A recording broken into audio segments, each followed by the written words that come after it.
The American dream is bullshit. I know, really profound thought there. But this is something that people don't consider often enough, I think. The very real way in which the indoctrination that they're subjected to as children actually affects them, and that is, in America, the bullshit that is the American dream. I mean, even just yesterday, I was reading 1984, and when it didn't have a happy ending, spoiler alert for everybody out there who hasn't read it, it was just hit home for me how much bullshit has been speared into my fucking head ever since childhood. Because I don't care if a story doesn't have a happy ending, I don't discriminate against a story just because it doesn't end with the flowers and rainbows and the My Little Pony happy ending. But the fact that I have been influenced enough that I could disagree with that ending on an emotional level because of the fact that it wasn't a happy ending, that pisses me off. I don't know about you, but I don't like the fact that my individuality has been compromised. As Paul's ego so eloquently put it, if you were a child in America, you're a child, you grew up in America, you were fucking lied to. Because, you know, you've got the American dream where you've got the white picket fence and the dog and the nice house and the blonde, the whatever. And it's all predicated on the idea of how to be happy. The entire point of the American dream is this is how you can be happy. First off, how the fuck do you tell an entire population how to be fucking happy? Secondly, happiness is not an end game. The American dream treats happiness like what you have to do is work along your entire life. Just keep on chugging along, little cog. And at the end, you get to be happy. That too is blatant bullshit. Though I expanded on that and I went into all that in my Respect Your Elders video, so go ahead and check that out, link down the blowjob bar. But the point of this video is not to take issue with the concept of happiness that the American dream has co-opted. The point of this video is happiness is not necessarily good. And I know a lot of you out there are probably taking issue with what I just said. The happiness, I mean, that is where you feel good all the time, so obviously. Recently I heard a quote that's probably a bad paraphrasing of the original that goes, "Happiness is the decision to accept your circumstances as they are." I like to think this is a much better way of looking at what happiness is supposed to be. But at the same time, one thing that people don't often enough consider is the fact that it can be used for evil. It can breed complacency. It can be used to manipulate people. And again, this isn't to say that happiness is necessarily bad, nor do I even lean in that direction. But how many times do you see videos online, especially of Americans here in recent years, talking about fear being used to manipulate people? How often do you hear people talk about how fear of terrorism has been used to just whittle away our civil rights one after the other? I think we all recognize that's a serious issue. Now, I don't think that people often enough consider how much happiness can be used to manipulate them. Such as the idea that, say, once you get your white picket fence, life stops. That state of happiness has been attained. So just sit there in your nice little easy chair and smoke your pipe and enjoy that beer while your grandkids run around on the floor and don't really do anything because your life is how it should be, so, you know, just kind of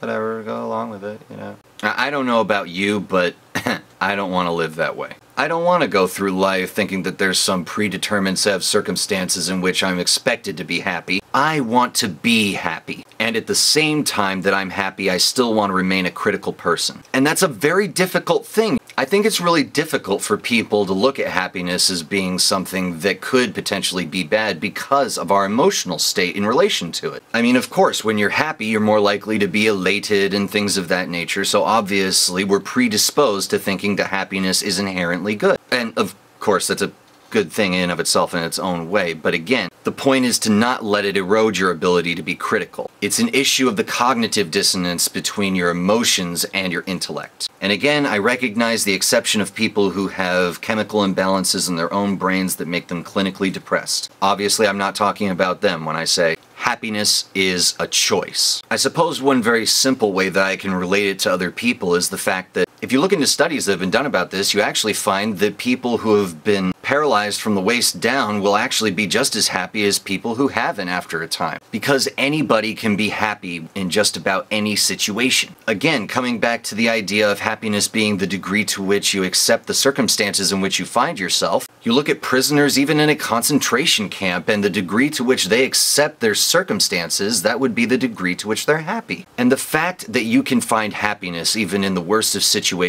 is my point. You can find happiness. You can be happy if you choose to be. And I understand, look, that sounds like some self-help bullshit, okay? It really does, because, you know, how am I gonna choose to be happy? How do I do this? I really couldn't tell you, honestly, myself, because it comes naturally to me. It really does. I'm just kind of a naturally happy person. In fact, last year when I was actively suffering for a 3-month period, again, if you don't know about that, link in the blowjob bar. It was only by way of actively suffering over that period of time that I really became what I would call unhappy. Again, like I mentioned in my video about awesome things, I can't really pin down the nebulous things that make me happy because it's a state of mind that I have. It's the way that I view things. I guess to anybody out there who's critical of the idea of how do you actually accomplish this, personally, I think you need to consider the degree to which human thought is configurable. I think that people need to take much more seriously their own thoughts and feelings, be more analytical with them, and be more serious about living your life. And if you do those kinds of things, I think the answer would become self-evident. That's my very humble opinion, and I hope you consider it. Peace.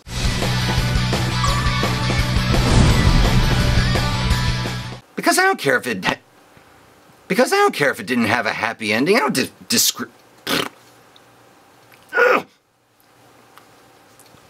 I will destroy your face. But the point of this video is...